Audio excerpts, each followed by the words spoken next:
দলের বিপক্ষে এবার বিস্ফোরক কৃষ্ণনগরের পরাজিত বিজেপি প্রার্থী অমৃতা রায়।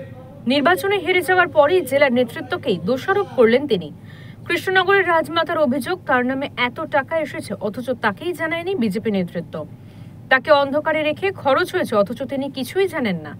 তার কাছ থেকে অ্যাকাউন্টের ডিটেলস চেয়ে নিয়েছিল বিজেপি নেতৃত্ব। এবার বারবার তার অ্যাকাউন্ট ফেরত চাওয়ার পরেও ফেরত দিচ্ছে না বিজেপি নেতৃত্ব। একই সঙ্গে দলের লবি এবং গোষ্ঠী কোন্দল নিয়ে বেশ অস্বস্তিতে পড়েছেন তিনি।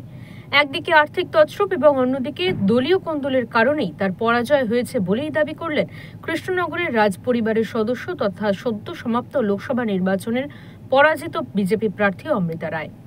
আমি অবাক হতাম একটা জিনিস দেখে, যে আমার নামে এত টাকা এসেছে আমাকেই জানানো হয়নি।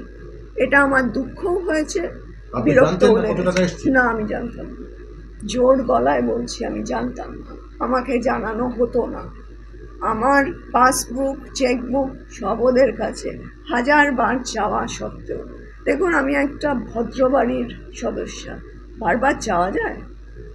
তো সেখানে আমি অনেককে বলেছিলাম যে দেখুন, আমায় কিন্তু কেউ অ্যাকাউন্টস দিচ্ছে না, তারপরে কিন্তু আমি চোর সাজবো না। তবে এখানে এসে যেটা দেখলাম, খারাপ কিছু না, কিন্তু ভালোই ছিল।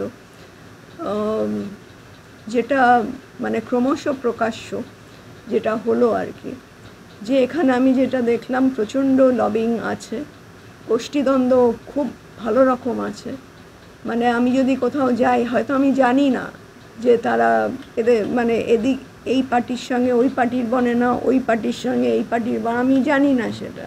হয়তো সে তাদের ডাকে ওদিকে গেলাম, তখন এই পার্টি বললো আমাদের জিজ্ঞেস করে কেন গেলেন না। তো আমার একটু কিরম মানে বন্দি লাগতো। ব্যুরো রিপোর্ট, ওঙ্কার বাংলা।